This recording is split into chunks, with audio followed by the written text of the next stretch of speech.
In other words, the Fed and the Bank of England, at the behest of the international bankers who controlled them, were creating a monster, one which would fuel 7 decades of unprecedented communist revolution, warfare, and most importantly, debt. In case you think there's some chance that the money changers got communism going and then lost control, in 1992, the Washington Times reported that Russian President Boris Yeltsin was upset that most of the incoming foreign aid was being siphoned off, quote, straight back into the coffers of Western banks in debt service, close quote. No one in his right mind would claim that a war as large as World War I had a single cause. Wars are complex things with many causative factors. But on the other hand, it would also be equally foolish to ignore as a prime cause of World War I those who would profit the most from the war. The role of the money changers is no wild conspiracy theory.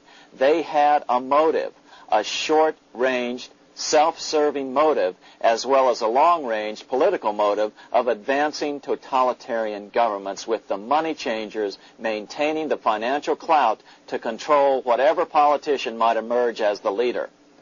Next, we'll see what the money changers' ultimate political goal is for the world.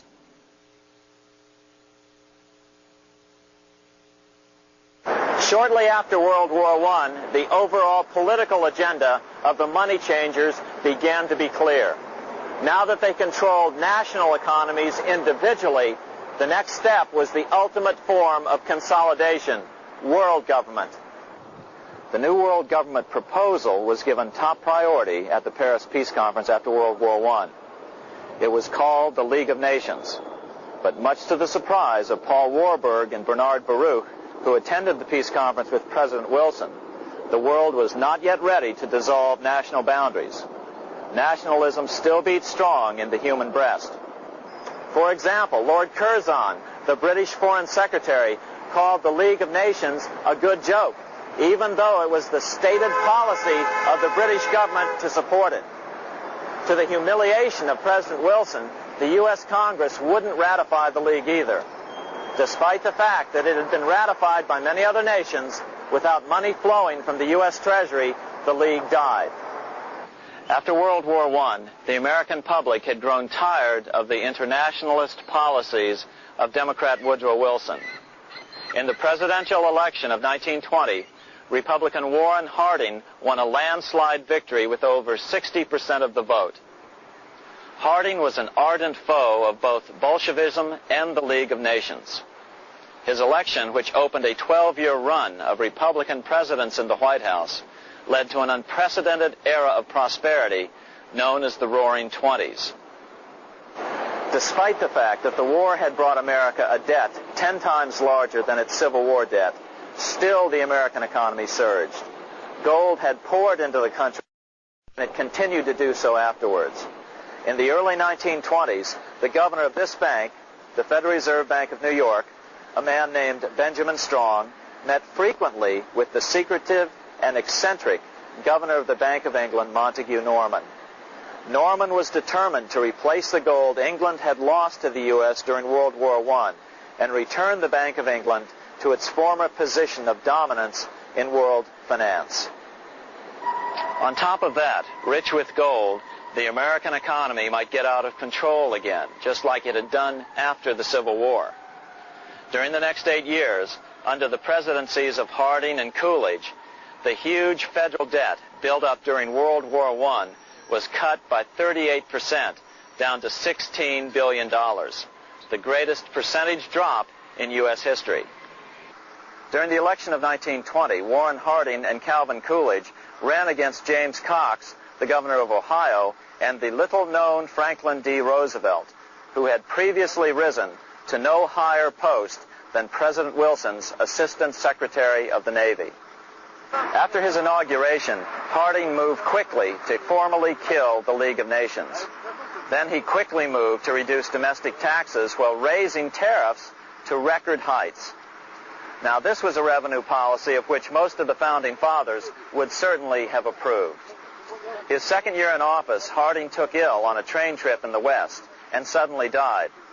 Although no autopsy was performed, the cause was said to be either pneumonia or food poisoning. When Coolidge took over, he continued Harding's domestic economic policy of high tariffs on imports while cutting income taxes. As a result, the economy grew at such a rate that net revenue still increased. Now that had to be stopped. So just as they'd done so frequently before, the money changers decided it was time to crash the American economy. The Federal Reserve began flooding the country with money. They increased the money supply by 62% during these years. Money was plentiful. This is why it was known as the Roaring Twenties. Before his death in 1919, former President Teddy Roosevelt warned the American people what was going on.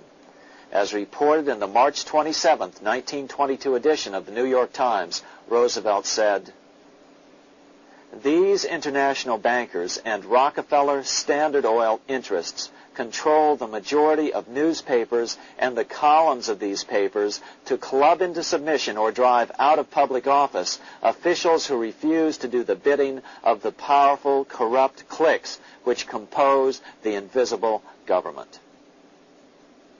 Just one day before, in the New York Times, the mayor of New York, John Hylan, quoted Roosevelt and blasted those he saw as taking control of America, its political machinery, and its press. The warning of Theodore Roosevelt has much timeliness today, for the real menace of our republic is this invisible government which, like a giant octopus, sprawls its slimy length over city, state, and nation.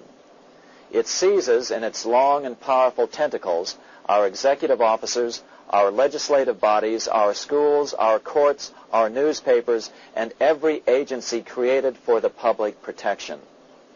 To depart from mere generalizations, let me say that at the head of this octopus are the Rockefeller Standard Oil interest and a small group of powerful banking houses generally referred to as the international bankers. The little coterie of powerful international bankers virtually run the United States government for their own selfish purposes. They practically control both parties, write political platforms, make cat's paws of party leaders, use the leading men of private organizations, and resort to every device to place in nomination for high public office only such candidates as will be amenable to the dictates of corrupt big business.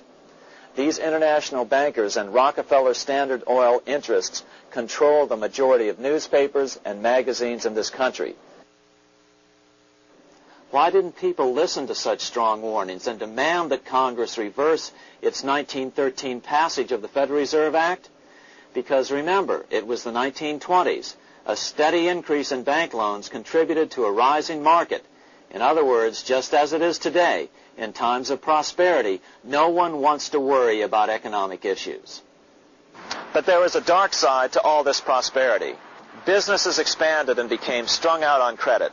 Speculation in the booming stock market became rampant. Although everything looked rosy, it was a castle made of sand. When all was in readiness, in April of 1929, Paul Warburg, the father of the Federal Reserve, sent out a secret advisory warning his friends that a collapse and nationwide depression was certain. In August of 1929, the Fed began to tighten money. It is not a coincidence that the biographies of all the Wall Street giants of that era, John D. Rockefeller, J.P. Morgan, Joseph Kennedy, Bernard Baruch, etc., all marvel that they got out of the stock market just before the crash and put all their assets in cash or gold. In 1970, I was assigned to L.G. Hanscom Field near Boston, Massachusetts, in Bedford, and one of the older civilian mechanics that was working for me as an aircraft inspector, his name was Ed Kerrigan. And Ed had grown up in that area, and he and his father had gone to the same church with Joe Kennedy. And Ed related to me in 1971 that he remembered a knock at the door. He went over and opened the door, and it was Joe Kennedy. So he ushered Joe Kennedy into his house, and he and his father talked, and Ed sat between the two of them. What year was this? This was in 1929, the summer of 1929, And Joe Kennedy told Ed's father, sell all of your stock now, don't ask any questions. That was the quote from Joe Kennedy. And Ed related that to me, and he said it was still crystal clear in his mind, and it really struck him. Why would Joe say this? So Joe left. His father asked no questions. He went out and sold all of the stock in the summer of 1929, and we all know what happened that October.